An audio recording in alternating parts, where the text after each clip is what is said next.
Is Ivanka Trump going to change anyone's mind? 4 years ago, the would-be first daughter was seen by some to have the power to persuade moderate women voters and to rein in her own father's impulses. A lot is different now. On night 4 of the Republican National Convention, viewers knew her as the Honorable Ivanka Trump. The title was a nod to her senior role in the White House, though official titular etiquette is somewhat unclear. The speaking gig was not. While the White House insisted she was appearing on her own time, and only in her capacity as President Trump's eldest daughter, Ms. Trump introduced the president on Thursday evening before he addressed the convention from the White House lawn, an overtly political use of federal property, and potential violation of the Hatch Act.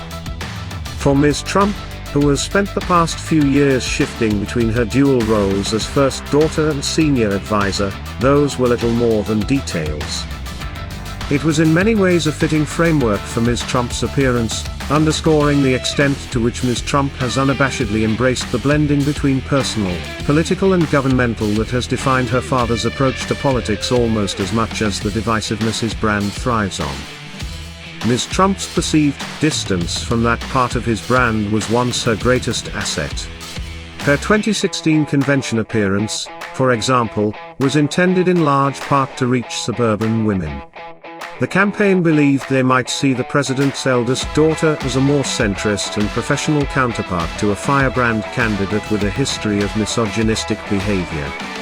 And ahead of Thursday, as the penultimate act of a convention that has already been tailored in large part to such women, aides were hopeful she could reach the same audience and communicate a similar appeal.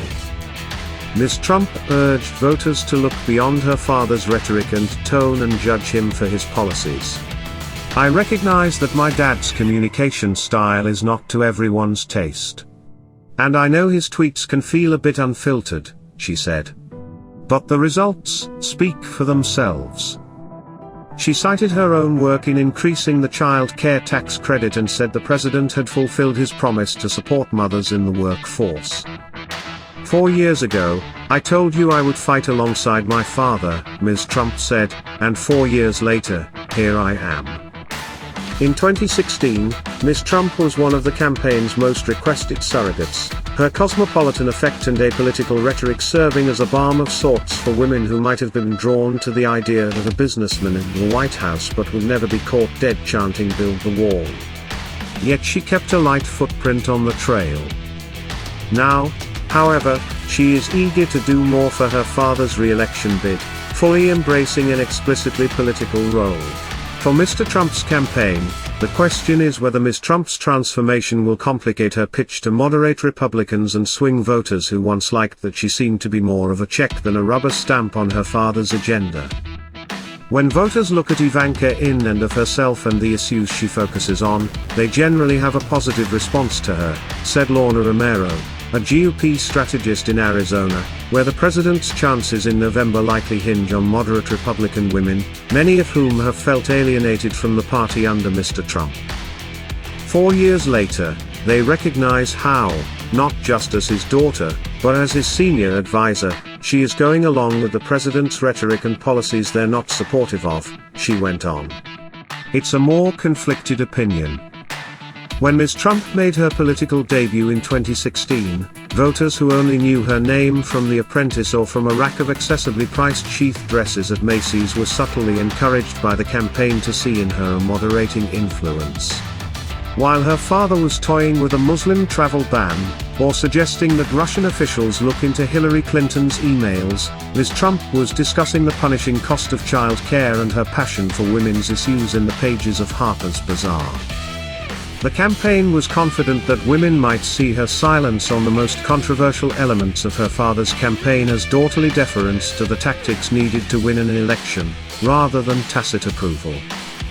Ms. Trump now has the burden of the incumbency, nearly 4 years by which voters may judge whether the original cornerstones of her appeal, a moderating effect, a stated commitment to a more progressive agenda on issues like climate change, have in fact borne out. In March 2017, Saturday Night Live aired a sketch that called her complicit in the administration's early actions, such as a Muslim travel ban, and since then Ms. Trump has complained privately about the moderating influence moniker, arguing it was an image foisted upon her by others that never reflected her own views. This is in many ways accurate.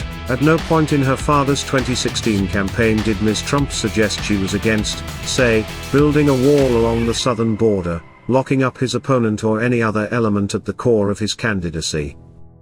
Whether this softer public image was accurate or not, it is also true that early on in her White House tenure, Ms. Trump cared a great deal about protecting it. She made clear her support of the Paris Climate Accord and her attempts to prevent her father from withdrawing from the pact, which were ultimately unsuccessful. Coverage of the first daughter often included anonymous quotes from people described as close to the family and familiar with her thoughts, revealing her disapproval of whatever firestorm had just engulfed the West Wing. At a certain point, however, Ms. Trump seemed to tire of maintaining the pretense of being a responsible stewardess of taxpayer dollars. If her constructed identity was meant to keep suburban women with the president, the midterm elections in 2018 showed it wasn't working.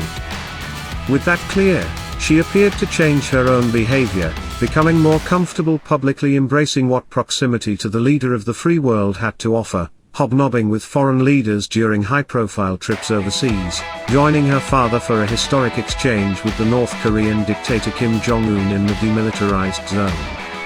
For many of those ventures, even Ms. Trump herself may have struggled to articulate why her presence was necessary, how her portfolio of women's economic empowerment bore relevance. But she increasingly felt less obligated to try. On that June day in Seoul, she told reporters that women will play an enormous role in ushering in peace for the peninsula. She is certainly an unconventional first daughter, said Douglas Brinkley, a presidential historian at Rice University. She seems to have endless access to anything and everything that goes on in the White House. She's actually serving in many ways as a second First Lady. We've never had that before. On a policy front, despite early setbacks, Ms. Trump has notched victories such as increasing the child tax credit as part of the president's tax cuts in 2017.